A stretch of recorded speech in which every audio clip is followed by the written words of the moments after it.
Everyone, welcome back to my YouTube channel. Today we are going to start non-spore farming bacteria.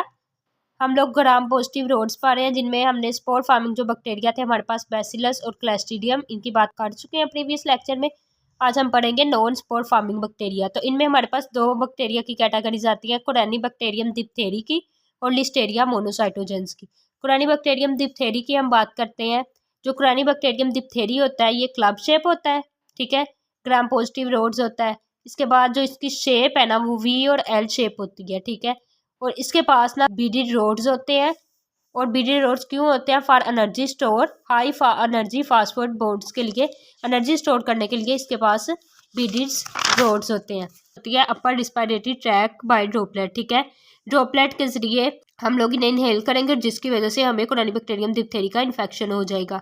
Sometime through infected skin like लियन, जिन्हें diphtheria हुआ होता है उसके जरिए अगर हमारी स्किन उसके साथ इन कॉन्टैक्ट आएगी तो उसकी वजह से भी हमें कोरेनिबैक्टीरियम डिप्थेरी हो सकता है। जेनेसिस कैसे होती है? तो सबसे पहले जो कोरेनिबैक्टीरियम डिप्थेरी है, ठीक है, अब एरोसोल इन केस के हमारी बॉडी में ये चला गया, एरोसोल के जरिए क्या हुआ है कि ये हमारी बॉडी में चला गया।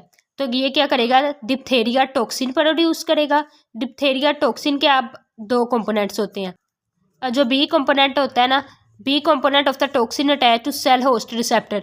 जो सेल होस्ट रिसेप्टर है ना, बी कंपोनेंट जो है ना वो रिसेप्टर सेल होस्ट रिसेप्टर के साथ अटैच हो जाता है।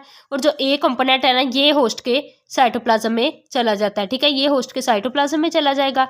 साइटोप्लाज्म में जाने के बाद ये क्या करेगा? ये इनएक्टिवेट्स करवा देगा एलोंगेशन फैक्टर 2, ठीक है। ये एलोंगेशन फैक्टर 2 जो होता है उससे इनएक्टिवेट करवा देते हैं। अब जो एलोंगेशन फैक्टर 2 है उसका काम ये है कि उसने क्या करना होता है? प्रोटीन की सिंथेसिस करनी होती है राइबोसोम के जरिए। जब ये इनएक्टिवेट करवाएगा एलोंगेशन फैक्टर 2 को तो जो हमारी प्रोटीन की सिंथेसिस है वो नहीं होगी। और जब प्रोटीन की सिंथेसिस नहीं होगी तो जिसकी वजह से क्या होगा? सेल की डेथ हो जाएगी, ठीक है। और ये जो सारा काम हो रहा है ये हमारा हो रहा है सेल मेम्ब्रेन में एंड इसके पास स्यूडो मेम्ब्रेन भी बनती है। करते हैं इसकी क्लिनिकल फाइंडिंग्स की। मेम्ब्रेन बन जाएगी अगर थ्रोट में हीट नहीं करेंगे तो फिर ये क्या काज करेगी? ये काज करेगी हमारे पास एयरवेज ऑब्स्ट्रक्शन की वजह से हमें ब्रीथिंग प्रॉब्लम होगा, मायोकार्डाइटिस कर देगी यानी हार्ट की इन्फ्लेमेशन कर देगी, नर्व पैरालिसिस हो जाएंगे। ज़्यादातर ये क्रीनियल नर्व पैरालिसिस करवाती है। सॉफ्ट पैलेट, ठीक है, जो हमारे माउथ का हिस्सा है एंड फेरिंग्स पैरालिसिस, इनकी पैरालिसिस हो जाएगी। और सॉफ्ट पैलेट की पैरालिसिस होने की वजह से क्या होगा कि हम लोग स्टॉप स्वेलविंग, फूड को स्वेलो नहीं कर सकते। इसके बाद इसकी लैब डायग्नोसिस की बात करें, इस पे हम इसे ग्रो करवा सकते हैं, वो है लो फ्लावर मीडिया, ठीक है। ये लो फ्लावर मीडिया एक ऐसा मीडिया होता है, ये स्पेशल यूज होता है कोरेनिबैक्टीरियम डिप्थेरी के लिए, ठीक है। इसके पास ऐसे फैक्टर प्रेजेंट होते हैं जिसमें सिर्फ ये ग्रो करवाता है कोरेनिबैक्टीरियम डिप्थेरी को, और बाकी सबको, बाकी जो बैक्टीरिया होते हैं उन्हें क्या करवा देता है? उन्हें इनहिबिट करवा देता है एनिमल इनोकुलेशन के जरिए, ठीक है। एनिमल इनोकुलेशन में ज़्यादातर हम लोग यूज़ करते हैं माइस को और रैबिट को, ठीक है।